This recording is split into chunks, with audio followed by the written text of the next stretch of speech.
Ang equivalent pala ng isang babae sa senador ay 250,000 tip pa lang.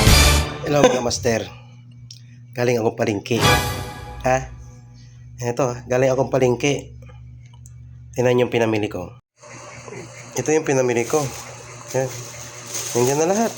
Yan, tinapay, sabon, nalo ko na lahat.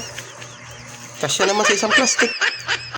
Ngayon, pansin ko lang, may equivalent pala ang pera sa palengke.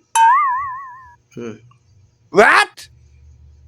Yung 100 pesos, equivalent pala ng 10 piso yan ngayon. What? Sa ngayon ha. 1.5 ko. Isang plastic na lang yung nabili ko eh. Dati, 3 yan eh.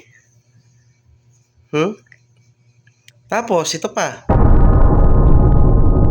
Ang equivalent pala ng isang babae sa senador ay 250,000 tip pa lang.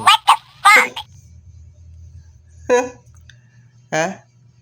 At ang equivalent ng isang senador na namimili ng babae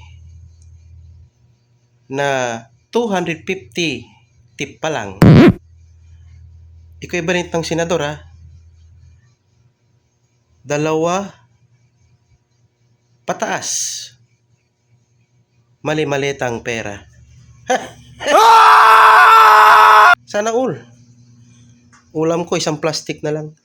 1.5.